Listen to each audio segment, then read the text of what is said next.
Hi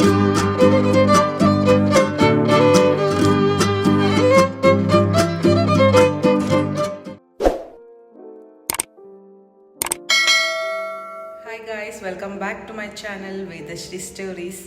ಇವತ್ತು ನಾನು ನನ್ನ ಫ್ರೆಂಡ್ಸ್ ಎಲ್ಲ ಡೆವಿಲ್ ಮೂವಿಗೆ ಹೋಗ್ತಾ ಇದ್ದೀವಿ. ಆ್ಯಕ್ಚುಲಿ ಲಾಸ್ಟ್ ವೀಕೆ ಹೋಗೋದಿತ್ತು, ಸ್ವಲ್ಪ ಬಿಸಿ ಇದ್ದಿದ್ದ ಕಾರಣ ಈ ವೀಕ್ ಹೋಗ್ತಾ ಇದ್ದೀವಿ. ಹೆಂಗಿರುತ್ತೆ ಇವತ್ತಿನ ದಿನ ಅಂತ ಎಲ್ಲ ತೋರಿಸ್ತೀನಿ. So let's go. ಇಲ್ಲಿ ನಾನು ಮಾಯ್ಶ್ಚರೈಸರ್ ಬಂದ್ಬಿಟ್ಟು ವೆನಿಷಿಯಾ ಯೂಸ್ ಮಾಡ್ತಾ ಇದ್ದೀನಿ. ಆಯಿಲ್ ಸ್ಕಿನ್ಗೆ ತುಂಬ ಚೆನ್ನಾಗಿ ಸೂಟ್ ಆಗುತ್ತೆ ಇದು ಮಾಯ್ಶ್ಚರೈಸರು. ನಂದು ಕೂಡ ಆಯಿಲ್ ಸ್ಕಿನ್ನು. ಸೊ ನೆಕ್ಸ್ಟು ನಾನು ಇಲ್ಲಿ ವಿಟಮಿನ್ ಸಿ ಯೂಸ್ ಮಾಡ್ತಾ ಇದ್ದೀನಿ, ಮಿನಿಮಲಿಸ್ಟ್ ಅವ್ರದ್ದು. ಇದರಲ್ಲಿ ಬರೀ ವಿಟಮಿನ್ ಸಿ ಬರುತ್ತೆ ಸಿರಮ್ಮು. ಇದರಲ್ಲಿ ನಾನು ಯೂಸ್ ಮಾಡ್ತಾ ಇರೋದು vitamin C plus ferulic acid. So ಬರೀ ವಿಟಮಿನ್ ಸಿ ಬರುತ್ತೆ 10%, ಅದು ಚೆನ್ನಾಗಿರುತ್ತೆ, ಅದನ್ನು ಯೂಸ್ ಮಾಡ್ತೀನಿ ನಾನು. ಆ್ಯಕ್ಚುಲಿ ನಾನು ಯೂಸ್ ಮಾಡೋದು ಸನ್ಸ್ಕ್ರೀನ್ ಫೋಟೋ ಬ್ಯಾನ್ ಖಾಲಿ ಆಗಿಬಿಟ್ಟಿದೆ, ತೊಗೋಬೇಕು. ಇದು ನನಗೆ ನೈಕಾದಲ್ಲಿ ತೊಗೊಂಡಾಗ ಫ್ರೀ ಬಂದಿದ್ದ ಪ್ರಾಡಕ್ಟ್ ಇದು, ಇಂಡಲ್ ಜಿಯೋ ಅಂತ. ಸೊ ಅದನ್ನು ಯೂಸ್ ಮಾಡ್ತಾಯಿದ್ದೀನಿ. ವೈಫಂದು ಲಿಪ್ ಬಾಮ್ ಯೂಸ್ ಮಾಡ್ತಾ ಇದ್ದೀನಿ, ಸಕ್ಕರೆ ಪಾಕ ಥರ ಚೆನ್ನಾಗಿದೆ. ಮಾರ್ಸ್ದು ಲಿಪ್ ಲೈನರ್,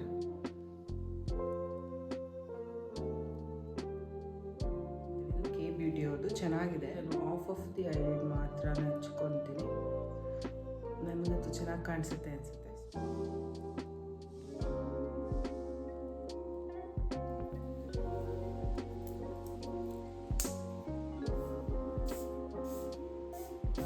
ಬ್ಯಾಗ್ನ ತೊಗೊಳ್ತಾ ಇರ್ತೀನಿ, ಚಿಕ್ಕದು ಬ್ಯಾಕ್ ಪ್ಯಾಕು, ವಾಟರ್ ಬಾಟಲ್ಲು ಮತ್ತು ನಾನು ಕರ್ಚೀಫ್ಸು ಸ್ವಲ್ಪ ಟಿಶ್ಯೂ ಇಟ್ಕೊತೀನಿ.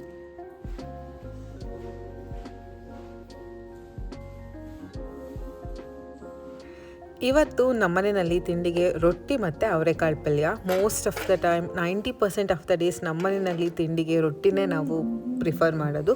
ಸೊ ರೆಡಿಯಾಗಿ ಬಿಸಿ ಬಿಸಿ ರೊಟ್ಟಿ ತಿಂದ್ಕೊಂಡು ನಾನು ಹೊರಟೆ. ಏನಂದರೆ ನಾವು 4 ಜನ ಫ್ರೆಂಡ್ಸ್ ತುಂಬ ದಿನದಿಂದ ಪ್ಲ್ಯಾನ್ ಮಾಡ್ಕೊತಾ ಇದ್ವಿ ಮೂವಿಗೆ ಹೋಗೋಣ ಅಂತ ಹೇಳಿಬಿಟ್ಟು. ನಾನಿಬ್ಬರು ಫ್ರೆಂಡ್ಸು ವೀಕ್ ಡೇಸಲ್ಲಿ ಬ್ಯುಸಿ ಇರ್ತಾರೆ, ಇನ್ನು ನಾನು ಮತ್ತು ಇನ್ನೊಬ್ಬರು ಫ್ರೆಂಡು ವೀಕೆಂಡ್ಸಲ್ಲಿ ಬ್ಯುಸಿ ಇರ್ತೀವಿ. ಸೊ ಹಂಗಾಗಿ ಟೈಮೇ ಆಗಿರಲಿಲ್ಲ. ಸೊ ವಾಟ್ಸಪ್ ಗ್ರೂಪಲ್ಲಿ ಮಾತ್ರ ಡಿಸ್ಕಸ್ ಆಗ್ತಿದ್ದ ಪ್ಲ್ಯಾನ್ನ we finally executed.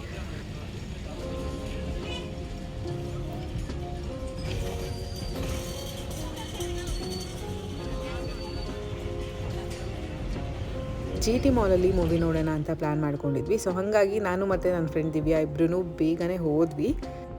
So Christmas ಶುರು ಆಗ್ತಿದೆ ಅಲ್ವಾ, ಆಲ್ರೆಡಿ ಅಲ್ಲಿ ಕ್ರಿಸ್ಮಸ್ ಟ್ರೀ ಎಲ್ಲ ಹಾಕಿ ಅರೇಂಜ್ಮೆಂಟ್ಸ್ ಎಲ್ಲ ಮಾಡಿದ್ರು. ನಾವೊಂದು ಸ್ವಲ್ಪ ಅಲ್ಲಿ ಫೋಟೋಸ್ ಎಲ್ಲ ತಕ್ಕೊಂಡು ಬೇಗ ಹೋಗಿದ್ರಿಂದ ಅಲ್ಲೇ ಸ್ವಲ್ಪ ಹೊತ್ತು ಟೈಮ್ ಸ್ಪೆಂಡ್ ಮಾಡಿದ್ವಿ. ಆ್ಯಕ್ಚುಲಿ ಏನು ಗೊತ್ತಾ, GT ಮಾಲ್ಗೆ ನಾವು ಕಾಲೇಜಲ್ಲಿ ಇದ್ದಾಗ ಅವ್ರ ಮನೆ ಮಾಡ್ಕೊಂಡ್ಬಿಟ್ಟಿದ್ವಿ. ಎಷ್ಟು ಸಲ ಬರ್ತಾಯಿದ್ವಿ ಅಂದರೆ ಆಮೇಲೆ ಕಾಲೇಜ್ ಮುಗಿದ್ಮೇಲೆ ಬರೋದಿತ್ತು. ಕಾಲೇಜ್ ಹೋಗಬೇಕಾದ್ರೆ ತುಂಬ ಸಲ ಬರ್ತಾಯಿದ್ವಿ GT ಮಾಲ್ಗೆ. ಫ್ರೀ ಪೀರಿಯಡ್ ಇದೆ ಮತ್ತು ಬೇಗ ಮುಗೀತಿದೆ ಕ್ಲಾಸಸ್ ಇವತ್ತು ಅಂತಂದರೆ ಬಂದು ಪಿಜ್ಜಾ ಎಲ್ಲ ತಿನ್ಕೊಂಡು ಸ್ವಲ್ಪ ಹೊತ್ತು ಚಿಲ್ ಮಾಡಿ ಹೋಗ್ತಾಯಿದ್ವಿ. ಇವಾಗ ಆಫೀಸ್ ಕೆಲಸ, ನಮ್ಮದು ಬೇರೆ ಬೇರೆ ಕೆಲಸಗಳು ಅಂತ ಬ್ಯುಸಿ ಆಗಿರೋದ್ರಿಂದ ಫ್ರೆಂಡ್ಸ್ ಮೀಟ್ ಆಗೋದು ತುಂಬಾ ಕಮ್ಮಿ ಮಾಡಿಬಿಟ್ಟಿದ್ದೀವಿ. ಫೈನಲಿ ಮೂವಿ ಸ್ಟಾರ್ಟ್ ಆಗಿ 15-20 ಮಿನಿಟ್ಸ್ ಆದಮೇಲೆ ನನ್ನಿಬ್ಬರು ಫ್ರೆಂಡ್ಸ್ ಬಂದರು. ನಾವು ಟಿಕೆಟ್ ಬೈ ಮಾಡಿದಾಗ 200 ರೂಪೀಸ್ ಕೊಟ್ಟು ಫುಡ್ ಕೂಪನ್ ತೊಗೊಂಡ್ರೆ ನಿಮಗೆ 300 ರೂಪೀಸ್ ಏನೋ ಆಫರ್ ಸಿಗುತ್ತೆ ಅಂತ ಹೇಳಿದರು. ಸೊ ನಾವು ಇಂಟರ್ವಲಲ್ಲಿ ಸ್ವಲ್ಪ ಸ್ನ್ಯಾಕ್ಸ್ ತೊಗೊಂಡು ತಿಂದ್ವಿ. ಮೂವಿ ಅಂತೂ ತುಂಬ ಚೆನ್ನಾಗಿತ್ತು. ನಿಮಗೆಲ್ಲ ಇಷ್ಟ ಆಯಿತಾ? ಮೂವಿ ನೋಡಿದ್ರಾ? ಕಮೆಂಟ್ ಸೆಕ್ಷನಲ್ಲಿ ಕಮೆಂಟ್ ಮಾಡಿ ಆಯಿತಾ? ಮೂವಿ ಮುಗಿಸ್ಕೊಂಡು ನಾವು ಫುಡ್ ಕೋರ್ಟಿಗೆ ಬಂದ್ವಿ. ಹೊಟ್ಟೆ ಹಶ್ವಾಗಿತ್ತು, ಏನಾದರೂ ತಿನ್ಕೊಂಡು ಹೋಗೋಣ ಅಂತ ಹೇಳಿಬಿಟ್ಟು. ಫುಡ್ ಏನು ಅಷ್ಟು ಟೇಸ್ಟಿ ಅನ್ನಿಸ್ಲಿಲ್ಲ, ಒಣ ಅನ್ನಿಸ್ತಾ ಇತ್ತು. ನಾವು ನೂಡಲ್ಸ್ ಕಾಂಬೋ ತೊಗೊಂಡಿದ್ವಿ. ನೂಡಲ್ಸ್ ಎಲ್ಲ ತುಂಬ ಆರೋಗ್ಬಿಟ್ಟಿತ್ತು. ನಾವು ಕಾಲೇಜಲ್ಲಿ ಇದ್ದಾಗ ಬರ್ತಿದ್ವಲ್ವ, ಆವಾಗಲೇ ಚೆನ್ನಾಗಿತ್ತು ಅನ್ನಿಸ್ತಾ ಇತ್ತು. ಹೋಪ್ ಈ ವ್ಲಾಗ್ ನಿಮ್ಮೆಲ್ಲರಿಗೂ ಇಷ್ಟ ಆಗಿದೆ ಅಂತ ಅಂದ್ಕೊಂಡಿದ್ದೀನಿ. ಪ್ಲೀಸ್ ಸಬ್ಸ್ಕ್ರೈಬ್ ಮಾಡ್ಕೊಳ್ಳಿ ನನ್ನ ಚಾನಲ್ಗೆ. ಇಷ್ಟ ಆದರೆ ಲೈಕ್ ಮಾಡಿ. ಮತ್ತೊಂದು ಇಂಟ್ರೆಸ್ಟಿಂಗ್ ವ್ಲಾಗ್ ಜೊತೆ ಸಿಗ್ತೀನಿ. ಟೇಕ್ ಕೇರ್, ಬಾಯ್.